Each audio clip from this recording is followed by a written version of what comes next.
유영하 변호사가 검찰 조사 연기를 요청하면서 검찰 조사 일정에도 차질이 빚어지게 됐습니다.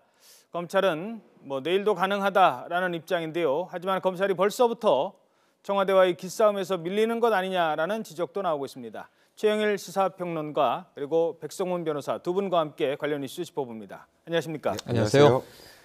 일단 어제 선임이 됐죠. 네. 대통령 변호사 유영하 변호사가 어떤 인물입니까? 네, 유영하 변호사는 연세대를 나왔어요. 검사 출신입니다. 그리고 검사를 그만두고 최근에는 국가인권위원회 상임위원을 지냈습니다. 네. 근데 상임위원을 지내면서 이 인권 보고서에 세월호 참사를 빼라 이런 이제 논란도 좀 있었는데 이 검사를 나온 이후에는 변호사를 하면서 정치에 계속 노크를 했습니다. 예, 3번 출마했죠. 네, 2004년에 군포를 시작으로 2007년 대선 있을 때죠. 그리고 올해 4.13 총선에서는 송파을의 단수 추천이 돼서 공천을 받았어요. 당선될 뻔도 했는데 그렇죠. 이 김무성 당시 대표가 옥새 파동이라고 결재를 안 하는 바람에 아하. 무공천 지역이 됐습니다. 그래서 예. 배지를 달지 못했고요. 이 친박 중에 친박, 진박 중에 진박이다 이렇게 알려져 있는데 왜냐하면 2007년 경선 과정에서는 박근혜 캠프에서 법률 고문 단장도 지냈습니다. 그래서 굉장히 이제 친분은 두터운 것으로 알려졌는데 이번에 변호인으로 다시 등장을 했네요. 예. 자, 대규모 촛불 집회도 있었고 또 검찰 조사를 코앞에 앞둔 상황이었죠. 자, 그래서 어제 변호인의 기자회견 때 성실히 임하겠다 이런 말이 나오지 않을까 싶었는데 조사를 좀 연기해달라는 입장부터 밝혔습니다. 어제 유영하 변호사의 말 함께 들어보시겠습니다.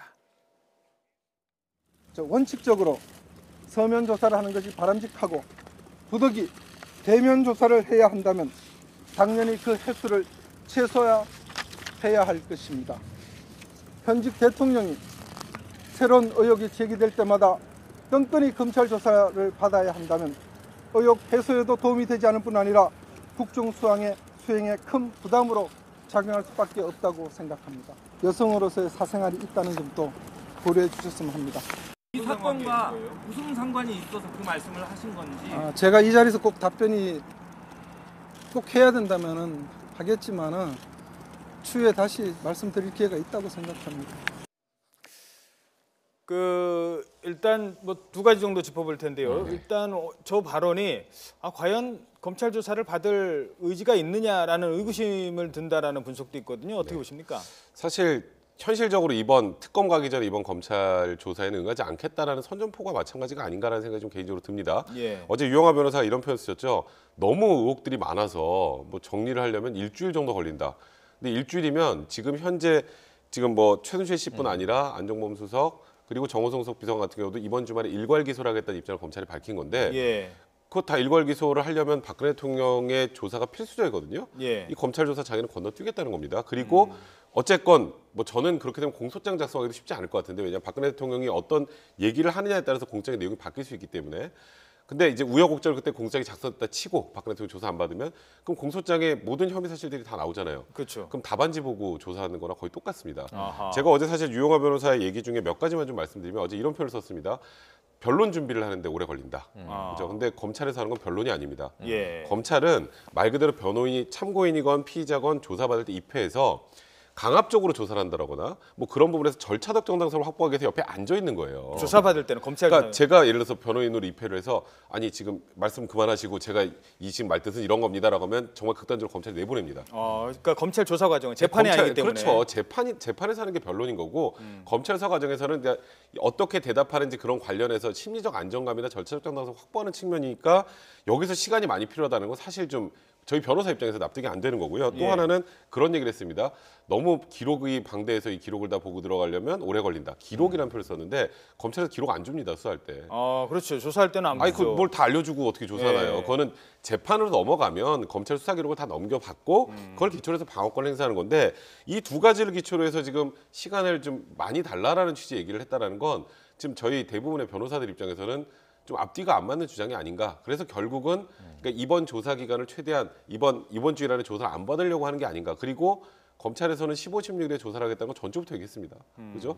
근데 지금 어제 딱 선임이 돼서 제가 지금 선임됐으니까 일주일 기다려주세요라는 거는 국민들 입장에서는 꼼수로밖에 보이지 않는 거죠. 예. 그 시간 끌기용이라고 한다면 대체 네. 무엇을 위한 시간 끌기일까요? 탄핵을 만약에 추진하려면 네. 탄핵의 근거가 있어야 되는 그렇습니다. 거 아니겠습니까? 그 부분을 좀 설명해 주시죠. 거의 명백한 이 법률 위반이 확인돼야 탄핵 절차에 들어갈 수 있는 겁니다. 예. 지금은 의혹은 굉장히 많은데요. 대통령이 과연 주범 내지 공범 어떤 사건에 이것이 확정돼 있지 않습니다. 그 절차를 위해서 검찰의 수사에서 밝혀내야 되는 문제가 필요한 건데 그렇죠. 시간을 미루고 미룬다고 하는 것은 이번 주말에 결국은 대통령에 대한 조사 없이 공소장이 만들어지면 그 굉장히 빈약할 수밖에 없을 것으로 추정이 예. 되고요. 대통령의 혐의에 대한 확증은 시간이 계속 미뤄지는 거잖아요. 그런데 지금 이 사실은 어제 유 변호사가 대변인의 역할까지 같이 하고 있어요. 아까 백 변호사 말씀하신 대로 기록을 검토하고 준비한다. 전반적인 의혹에 대한 대응을 이야기하는 것일 수 있거든요. 이미 청와대의 대응 시나리오가 나오지 않았습니까? 이런 상황에서 어제 굳이 아무도 묻지 않은 여자로서의 사생활 얘기까지 언급을 한 것을 보면 예. 결국은 그걸 왜 언급했을까 생각해 보면 지금 의료 관련 기록들이 계속 터져나오고 있지 않습니까? 그렇죠. 길라임도 등장을 했고요. 예. 그래서 이런 상황에서 그것까지도 같이 검토하고 있는 것이다. 두 번째는 세월호 7시간 의혹이 지금 계속 또 따라 나오지 않습니까? 예. 거기에 대해서도 뭔가 방어하기 위한 준비를 하고 있는 것으로 오히려 속내를 좀 내비친 그런 측면이 있어서 지금 말씀하신 대로 이 검찰 조사에 사실 이 2차 사과를 포함한 대국민 담화 때는 검찰 조사에 성실하게 응하겠다 얘기했고요. 특검도 수용하겠다 얘기를 했습니다. 그런데 결국은 시간 끌기로 들어가는 정황이 짙어지는 것 같습니다. 그 잠시 지적을 하셨습니다만 그 눈에 띄는 발언 가운데 하나가 바로 여성으로서의 사생활입니다. 뭐 누가 묻지도 않았거든요. 근데 먼저 얘기를 했습니다. 이게 어떤 의미일까요? 그러니까 요즘에 언론에서 말씀하셨던 것처럼 의료 관련된 얘기하고 세월호 7시간과 관련된 의혹 이런 부분들이 굉장히 많이 나오고 있는데 사실 박근혜 대통령 세월호 7시간 동안 뭐 했는지 아는 사람 없습니다, 지금. 그죠? 뭐 보고를 받았다고 했지만 대면 보고를 받은 적은 없는 걸로 지금 나와 있는 상황이고요. 각종 의혹에 대해서 아니다만 했지 네. 정작 그럼 내가 뭘 했다라고는 얘기를 안 하고 있는 그러니까 말 상황이죠. 그대로 세월호 7시간은 그냥 대통령의 사생활이다라는 취지의 얘기를 하나 넣은 것 같고요. 예. 그다음에 이제 의료 관련도 뭐 지금 그 7시간 관련해서 피부과 시술을 받았다는 의혹도 있고 무슨 뭐 마취제를 맞았다는 의혹도 있고 여러 가지 의혹들이 있잖아요. 그러니까 그런 부분에 대해서 언론에서 보도하는 거에 대한 저는 불편한 신기를 좀 드러낸 게 아닌가. 그러니까 일종의 전략적인 측면인데 이거는 사실 지금 현재 나오는 법적 분쟁하고는 좀 무관한 부분인데 말씀하셨던 것처럼 변호사로서의 롤만 수행하는 게 아니라 약간 대변인의 역할까지 했던 거라는 생각이 들고 어제도 그 얘기했죠. 대통령이 선의로 추진을 했고 굉장히 또 많은 성과를 냈었던 이라는 표현을까지 썼는데 그건 박근혜 대통령이 2차 사과에 나왔던 워딩하고 하나도 틀리지 않습니다. 그러니까 현재 박근혜 대통령은 앞으로 이 수사 절차에서 어떻게 주장할지에 대한 것까지 거의 동일하게 이 변호사의 입을 통해서 얘기를 한 게 아닌가 그런 생각이 듭니다. 예, 알겠습니다. 그 대통령의 지금 말씀하셨던 그 의료와 관련된 부분은 잠시 뒤에 지금 다시 짚어보도록 하겠습니다. 자, 이런 가운데 지금 이정현 대표의 발언, 그 새누리당 얘긴데요. 한 지붕 두 가족이 아니다, 세 가족이다, 뭐 이런 얘기까지 나오고 있습니다. 어제 이정현 새누리당 대표가 작심한 듯 기자들 당사에 불러놓고 이런 얘기를 했습니다. 한번 들어보시죠. 명색이 도지사나 시장을 지냈던 사람이거나 시장을 하고 있는 사람들이 이정현에 대해서 자기들끼리 그 바쁜 시간에 비행기 타고 와갖고 모여 앉아서 이정현이 물러나라, 이정현이 물러나라. 이거 하고 앉아 있는 게 맞습니까? 이게 정상입니까? 제가 거꾸로 얘기합니다. 남경필, 오세훈, 김문수, 원희룡 대권에 저 여론조사 10% 넘기 전에는 어디서 대권 주자란 말도 끄집어내지 말고 대권 주자에서부터 사퇴하라 그러십시오. 자, 화가 많이 났죠. 그러니까 뭐 10%도 안 된 후보들이 어디 가서 대선 주자라고 얘기하지 말아라라고 하니까 그런 의문이 들었나 봐요. 대통령 지지율은 5%인데요. 자, 그러니까 또 이런 얘기를 합니다. 그 부분도 계속해서 들어보도록 하겠습니다. 5% 지지율 대통령에 대해서는 이렇게 얘기합니다. 대선 주자들 군하고 지금 대통령 지지율하고는 저는 좀 차이가 있다고 생각합니다. 지금 굉장히 아까 그분들은 꾸준하게 그런 상태고 대통령 지지율은 그래도 지금 어떤 사안이 터져서 이런 식으로 보고 있고 지금 앞으로 대통령의 노력에 따라서는 그것은 저는 회복될 수 있는 그런 지지율이라고 봅니다. 지금 당 대표실 앞에서는 그 피켓 네. 들고 그 원외 지구당 원외 당협위원장들이 지금 시위를 하고 있어요. 맞습니다. 뭐 이정현 대표 표현대로 물러나라, 물러나라 뭐 그러고 있거든요. 작심한 듯 이런 발언을 한 것 같은데 뭐 정면 돌파하겠다, 한번 붙어보자 이런 의미일까요? 그런 의미죠. 지금 왜냐하면 김무성, 유승민 두 대권 주자들은 이름이 빠져 있습니다만 예. 남경필 지사를 필두로 이름을 하나하나 거명을 하면서 네. 합쳐도 10%가 안 되는 대권 주자들이 굉장히 모욕적인 발언일 수 있죠. 그렇죠. 상대에게는. 예. 그러니까 모욕을 가하면서 나한테 지금 한 거 하지 마라라고 하는 굉장히 단호한 메시지를 주고 있는 건데요. 사실은 이게 뭐 대통령 지지율도 오를 때도 있고 내릴 때도 있는 거고요. 그리고 이제 대권 주자 지지율도 오를 때도 있고 내릴 때도 있는 거고 상황에 따라 다 달라지는데 바람을 타고 흘러가는 날씨 같은 거죠. 그런데 대통령 지지율은 앞으로 회복할 가능성이 있다. 예. 근데 사실 새누리당 지지율과 대통령 지지율과 이 또 여당의 대권 주자 지지율은 연동되는 경우가 많단 말이에요. 지금 하신 말씀이 굉장히 당내에 대해서는 궤변으로 들릴 수가 있고요. 예. 또 국민들에게는 지금 사태를 제대로 직시하지 못하는 모습으로 들릴 수가 있어서 예. 이 플러스 요인보다는 실이 더 많다 이런 생각이 드네요. 자, 이 발언이 나오니까 이 거론이 됐던 남경필 경기도지사도 이렇게 응수를 합니다. 그래픽으로 준비를 했습니다. 이정현 대표는 마치 박근혜교를 믿는 사이비 종교의 신도 같다. 정상적인 사고를 하지 못하고 있다. 네.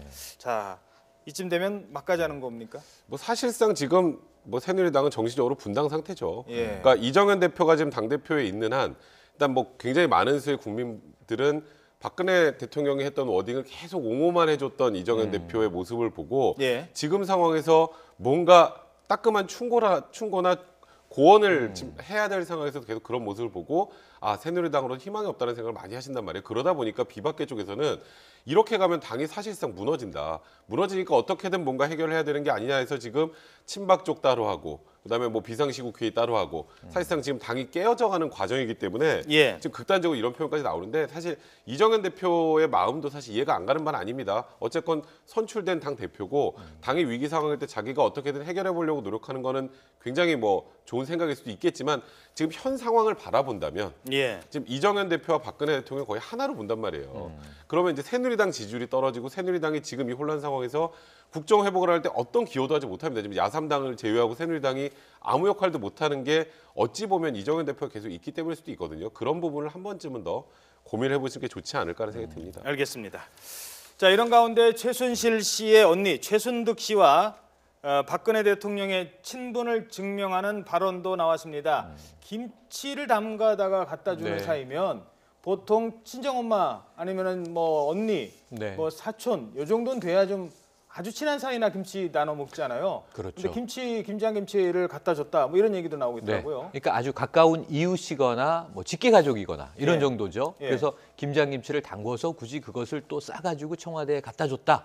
이것은 그 친분 자체가 거의 친구 수준이나 아주 이웃 사촌 혹은 이제 가까운 직계 가족 정도의 친분임을 이제 보여주는 거예요. 근데 예를 들면 대통령의 지인이 자 김치를 맛있게 담갔으니 드세요 하고 갖다 주는 것은 전혀 불법적인 것도 아니고 아무 그렇죠. 문제가 아무것도 없다고 없지만. 보여집니다. 또 일전에는 최순실 씨가 청와대를 프리패스하면서 이 청와대에서 식사까지 챙기고 남은 반찬도 싸갔다 이런 얘기도 나온단 말이에요. 그렇죠. 그러면 최순득, 최순실 이 자매가 대통령과 최근까지도 40년 전부터 얼마나 친분이 막역한 사이인가 하는 것을 보여주는 하나의 반증이기 때문에 예. 이것은 우리가 참고 사안으로 주목할 수 있겠죠. 자, 근데 이 발언을 한 사람이 최순득 씨의 전 운전기사입니다. 근데 이 운전기사의 얘기에 의하면 뭐 최순실 씨 갑질하는 거야, 정유라 갑질하는 거야, 뭐 세신사 뺨 때리는 것부터 시작해서 뭐 많이 듣지 않았습니까? 또 어제는 뭐 어디 보도에 따르면 이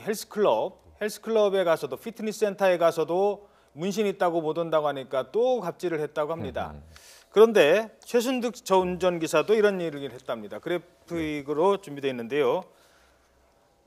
최순득의 운전기사입니다. 그 집에서 일하면서 처음으로 울어봤다. 욕설은 기본이었고 모멸감 주는 일이 부지기수였으며 마치 조선시대 하인이나 모섬 취급 당했다라고 얘기를 했습니다.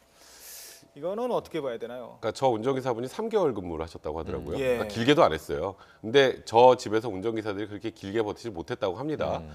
그러니까 그 길게 버티지 못했던 이유는 뭐 그동안에 이제 운전기사분들이 갑질당했던 거 재벌 그 가해서 갑질당했던 거랑 거의 유사하게 인격적인 모멸감을 계속 줬던 거예요. 거의 하인 부리듯이 하고 욕설은 기본이고 아까 말씀하셨던 것처럼 최순실 모녀와 관련해서 갑질은 뭐 지금 수도 없이 나왔잖아요. 하다못해 덴마크 식당에서까지 갑질했던 게 나왔는데 또 그런 얘기 나왔었어요. 얼마 전에 그 뭐 정유라의 남자친구 동거하는 걸 떼어내려고 조폭을 찾아갔다는 얘기도 한번 그랬죠. 나왔잖아요. 예. 그때도 무언가 좀 갑질하는 듯한 모양새를 많이 보였다는 얘기도 나와요. 그러니까 최순득 씨 역시. 그러니까 이 최순득, 최순실 자매는 그동안에 40년간 거의 그때 박근혜 대통령 전 시절부터 지금까지 쭉 이 권세를 들여왔고 본인들이 정말 아나무인으로 행동했다는 거를 이런 운전기사의 진술을 통해서도 또 한 번 확인할 수 있는 게 아닌가라는 생각이 드네요. 아, 그렇군요. 자, 그리고 또 하나 짚어봐야 될 문제가 이제 뭐 곧 나올 것 같습니다. 바로 정유라의 학교 문제인데요.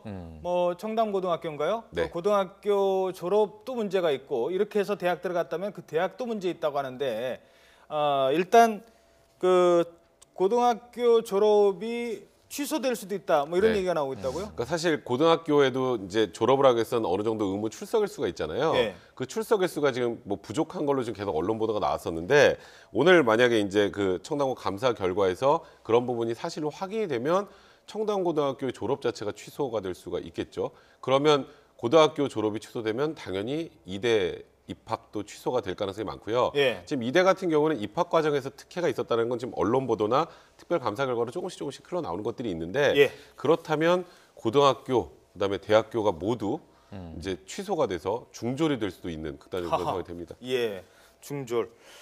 글쎄요. 아무튼 그런데 이게 대학에서는 또 대학 네. 나름대로 교육부가 지금 곧 그럼요. 거기도 감사 결과 발표하죠? 그렇죠. 각각 감사 결과가 다 발표됩니다. 오늘 어느 정도 정리돼서 보도될 것 같은데요. 예. 우선 청담고가 이 입학 취소나 졸업 취소가 되면 이대는 당연히 자연히 입학 취소가 될 수밖에 없어요. 고졸이 아닌 상태에서 입학했으니까. 하지만 그럼에도 불구하고 이대는 이대대로 학칙을 개정하거나 또는 뭐 금메달을 가지고 온 선수를 뽑아라. 입학처장의 이야기로 알려져 있고요. 그리고 이제 학사 관리를 아주 부실하게 한 것들은 개선을 위해서 다시는 이런 일을 없게 하기 위해서 반드시 밝혀지고 손을 봐야 하는데 문제는 내일이 수능입니다. 전국의 중고등학생들이 지금 이 정유라 때문에 어떤 상황이냐면 알려진 게 가까운 친구에게 나 늦잠 자서 오늘 학교 못 갔어. 이런 얘기를 서슴없이 하던 정유라가 고2 때 이미 나는 갈 대학이 정해져 있어. 너희들이나 열심히 해. 이런 뉘앙스의 이야기를 그렇죠. 전했단 예, 말이죠. 그렇다는 거죠. 격분할 이야기인데 예. 내일 수능이 끝나면 또 이 고3 학생들 시험에서 벗어나서 아마 집회 현장에 많이 나타나지 않을까 걱정이 됩니다. 예, 알겠습니다. 자, 그러면 여기서 앞서 잠시 짚어봤습니다만 바로 박근혜 대통령의 건강과 관련된 얘기를 전해드리겠습니다. 참 놀랐는데요. 대통령의 그 건강은요. 국가 비밀입니다. 국가 기밀. 그래서 뭐 무슨 병을 앓고 있는지 어떤 약을 먹었는지는 절대 외부에 노출이 될 수 없는데 혈액이 그대로 나갔습니다. 그럼 그와 관련된 얘기를 할 텐데요. 일단 장민정 앵커가 이 차움병원 대리 뭐 처방이라고 할까요? 이 문제를 먼저 정리를 해드리겠습니다. 최순실 씨의 단골병원으로 알려진 차움 클리닉입니다. 차범원 그룹이 프리미엄 건강관리를 표방하며 설립한 병원인데요. 병원과 헬스클럽을 이용할 수 있는 회원권의 가격이 1억 5천만 원이 넘는 것으로 알려져 있습니다. 박근혜 대통령도 취임 전부터 이 병원을 이용했는데요. 문제는 최순실, 최순득 씨 자매 이름으로 진료를 받고 처방을 받았습니다. 자, 최순실 씨, 최순득 자매의 차움 클리닉 진료 기록을 함께 보시죠. 2011년부터 진료 기록인데요. 청안가, 박 대표님, 대표님 등의 단어가 29차례 등장합니다. 모두 박근혜 대통령을 의미하는 단어들입니다. 취임 전에 박 대통령이 직접과 주사를 맞았지만 이 사실이 최순실 씨 진료 기록부에 기재가 됐고요. 취임 뒤에는 담당 의사가 최순득 씨 이름으로 대리 처방을 받은 뒤에 이를 청와대로 가져가 박 대통령에게 주사한 것으로 드러났습니다. 그리고 또 하나의 의혹이 제기됐습니다. 박근혜 대통령이 취임 전인 2011년 1월부터 7월까지 이 의원을 이용할 때 길라임이라는 가명을 사용했다는 겁니다. 길라임? 길라임. 어디서 많이 들어봤다 싶으시죠? 네, 그렇습니다. 당시 선풍적인 인기를 끌었던 모 방송사의 드라마죠. 시크릿 가든의 여주인공 이름입니다. 배우 하지원 씨가 맡았던 배역인데요. JTBC가 이런 의혹을 제기하면서 길라임은 밤새 포털 사이트 검색어 상위권을 차지하고 있고 인터넷상에는 웃지 못할 이런 패러디물도 화제가 되고 있습니다. 네. 자, 또 이렇게 그 반짝이 추리닝 입고 또 등장하는 사람도 나올까요? 네. 아, 주말 집회 나올 것 같네요. 예, 이게 또 분명히 패러디 나올 것 저 같습니다. 어제 한국과 우즈베키스탄의 월드컵 최종 예선 2차전이 있었잖아요. 네. 그 경기가 끝났는데 실시간 검색어 1위가 길라임이더라고요. 아하. 저도 이게 도대체 무슨 일인가 하고 찾아보다가 정말 허탈하고 좀 씁쓸한 마음을 금할 수가 없었는데, 그러니까 2011년 초에 본인의 이름을 직접 사용하지 않고 뭐 그 당시에 뭐 어쨌건 한 당의 대표고 대선 후보가 돼야 될 분이니까 가명을 썼다라는 뭐 그런 취지인 것 같은데 거기다 이름을 길라임이라고 썼다라는 얘기가 참 굉장히 좀 씁쓸하고 좀 화도 나고 그런 생각이 드네요. 그런데 이게 정말 납득이 안 되는 게 대선 후보가 될 뿐이건 대통령이 될 뿐이건 오히려 실명으로 자신의 건강을 체크해야지 가명을 쓴다? 이 가명은 뭔가 이 떳떳하지 못한 경우에 우리가 가짜 이름을 쓰는 거잖아요. 그렇죠. 그렇다면 뭔가 좀 의혹이 있는 것으로 지금 오히려 왜곡이 될 수가 있어요. 그 1억 5천만 네. 원짜리 병원이라고. 맞습니다. 그런데 한 회에 3, 40만 원 정도의 비용이 들어가는데 아직까지 수납한 적이 없다. 이렇게 라는 의혹도 밝혀져요. 있고요. 네. 그럼 이게 또 뇌물죄로 연결되는 거 아니냐 하는 얘기도 있습니다.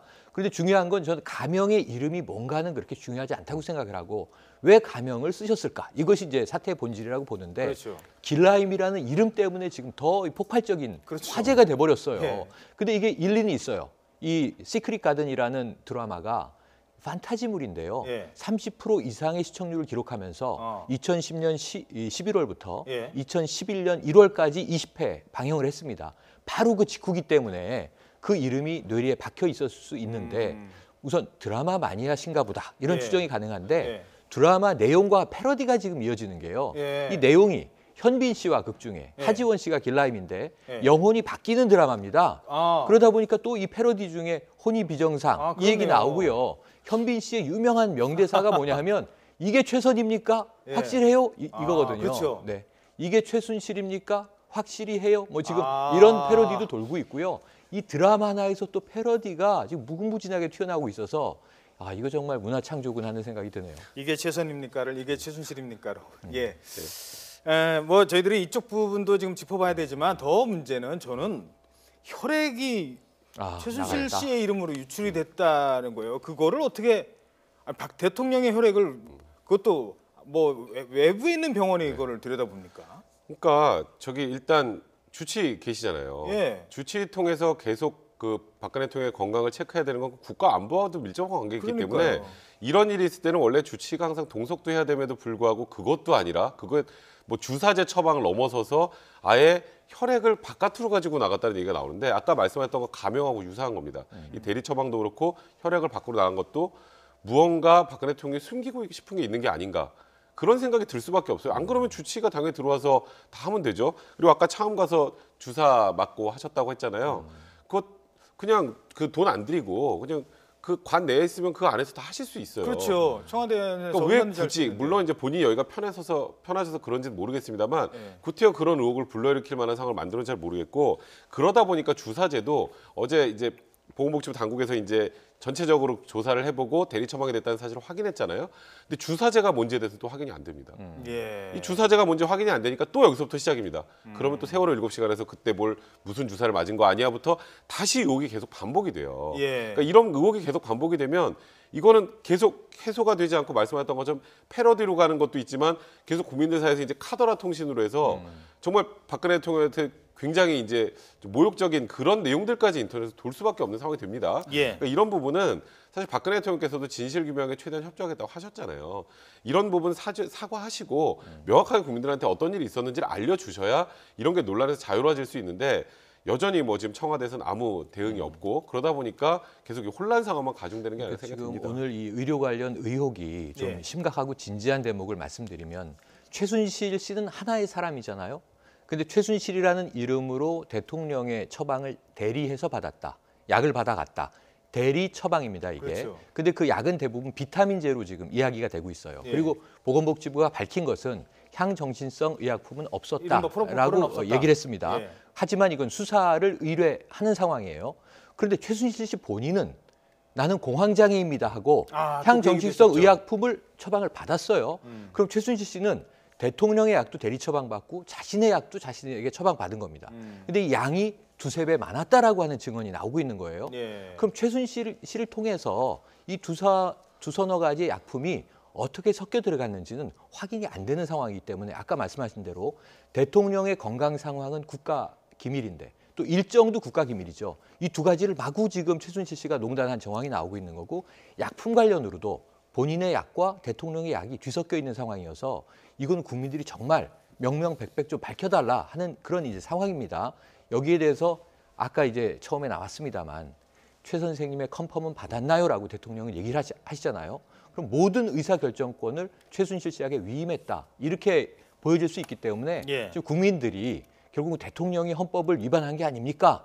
이 대한민국의 권력이 그렇죠. 국민으로부터 나오는 건데 최순실로부터 나온 겁니까 하는 얘기까지 이르게 되는 정황이 돼버린 겁니다. 예.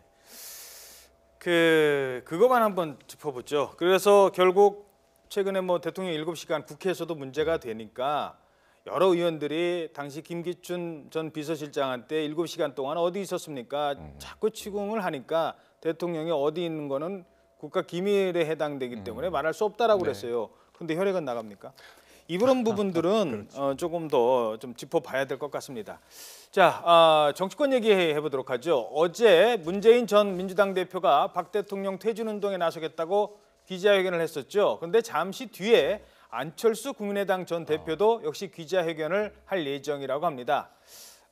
뭐 방금 들어온 소식이긴 한데 좀 짚어보도록 하죠. 일단 어제 문재인 대표가 네. 뭐 한 템포 늦은 겁니까? 아니면 지금 시기가 딱 그 얘기를 할 시기인가요? 어떻게 보십니까? 정치적으로는 두 템포 늦었다 이렇게 이야기가 되죠. 왜냐하면 야권 주자들이 이미 다 퇴진, 하야, 탄핵 이런 이야기를 쓰고 있어요. 그러니까 야당에서 탄핵은 굉장히 지금 조심스럽게 이야기를 하지 공론하지 않고 있었는데 그래도 대권 주자 개인들은 다 얘기했고 안철수 이 전 대표는 이미 가장 먼저 박근혜 대통령 물러나십시오라고 주장을 했어요.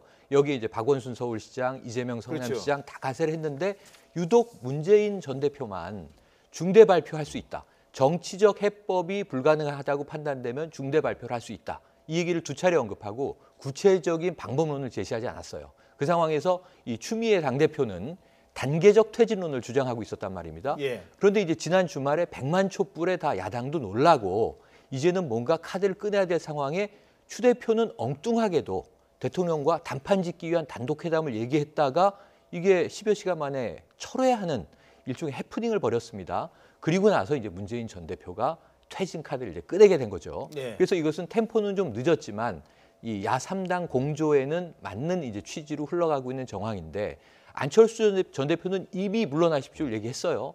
다만 그게 하야냐 아니면 탄핵이냐 예. 정확한 방법론도 안 나왔었는데 오늘은 문 전 대표와 지금 경쟁하는 상황에서 한 발 더 앞선 구체적인 방법론을 제시할 것 아닌가 이렇게 추정을 해볼 수 있겠습니다. 안철수 전 대표도 기자회견을 한다는데 뭐 어떤 얘기, 어떤 포지션에서 얘기를 할까요? 일단은 지금 가지고 왔던 스탠스를 버리지 않고 그대로 갈 텐데요. 말씀하셨던 것처럼 어제 이제 문재인 대표 얘기는 이제 퇴진이잖아요. 퇴진. 이제 거기에는 뭐 그게 이제 하야도 있을 거고 뭐 탄핵도 있을 거고 하지만 그 예. 구체적인 로드맵은 전혀 지금 제시하지 않은 상태였거든요. 그러니까 그 전에 기존의 나머지 두 당이 했던 발언을 고스란히 따라하는 것 정도 수준에 그쳤는데 저는 안철수 대표가 그 얘기만 똑같이 하실 거면 구태여 기자회견 할 필요는 없지 않을까라는 생각이 들어서 아마 안철수 대표가 오늘 발언한다면 투트랙 얘기를 하실 가능성이 좀 있다는 생각이 들어요. 그러니까 하야에 관련된 투쟁을 계속 진행하면서 예. 다만 하야 투쟁을 계속 진행하다가 이게 한 달, 두 달 시간이 가고 지금 박근혜 대통령이나 지금 청와대 입장에서는 지금 하야 얘기나 이선호투 얘기도 지금 받아들일 수 없는 분위기로 지금 나오고 있는 상황이라면 예. 그때 돼서 탄핵을 시작하면 또 시간 너무 오래 걸리잖아요. 그렇죠. 그러니까 탄핵에 관련된 부분도 같이 얘기할 가능성이 많지 않을까 생각됩니다. 사실은 전 개인적으로 이게 투트랙이 아니라고 생각을 하는 게요. 옛날에 닉슨 대통령 어제도 잠시 네, 얘기했습니다. 네, 닉슨 맞습니다. 대통령도 탄핵을 계속 압박을 하니까 네. 결국은 본인이 스스로 물러났거든요. 그렇죠. 쫓아내겠다고 하면 본인이 알아서 나가는 경우가 있는 거니까. 말씀하신 대로 워터게이트 때는 탄핵이 2년 가까이 진행되다가 탄핵 가결 바로 전날 사임을 발표해서 하야가 돼버린 겁니다. 그렇죠. 그래서 이게 지금 닉슨의 워터게이트 예를 투트랙이 아니라 하나로 가는 거고요. 예. 대통령 퇴진. 그리고 또 하나는 지금 어제 유 변호사의 이야기를 들으면서 청와대는 빌 클린턴의 절차를 아하. 가고 있는 것 아닌가. 빌 클린턴도 닉슨과 똑같이 그렇죠. 이 지퍼게이트 때문에 탄핵 직전까지 갔는데 결국은 본인이 부적절한 관계를 인정하는 발언을 하면서 탄핵을 아슬아슬하게 비껴갑니다. 예. 그러니까 지금 청와대가 가장 선호할 수 있는 사례 모델은 빌 클린턴 모델이 될 거고요. 예. 가장 최악의 모델은 지금 야권이 또 이제 추진하고 있는 모델은 이 닉슨의 모델이 되겠죠. 그래서 이 두 그렇죠. 가지의 충돌인데 한번 지켜봐야 될 것 같고요. 안철수 전 대표는 한 가지를 더 얹을 것 같아요. 지금 시의성이 중요하기 때문에 어제 그 유 변호사의 발언 등과 관련해서 대통령이 대국민 당화에서 약속하지 않았느냐. 검찰 수사에 당당하게 즉각 임해라. 이런 이야기 정도는 더 얹지 않겠나 그렇죠. 하는 생각도 해볼 수 있습니다. 자, 뭐 말씀하신 또 지퍼게이트는 이거는 연방 대법원에서 결국은 기각이 됩니다. 그랬죠. 왜냐하면 정치적인 사안이 크다라는 네. 성격 때문에. 네. 하지만 최순실 게이트는 이거는 국정농단 사건입니다. 어떻게 될지 뭐 제가 여기서 말하는 건 적절치 않은 것 같습니다만 국민 여러분들이 요구하는 게 있기 때문에. 자, 최영일 시사평론가 그리고 백성문 변호사였습니다. 네, 두 분과 함께 오늘 얘기 나눠봤습니다. 고맙습니다. 고맙습니다.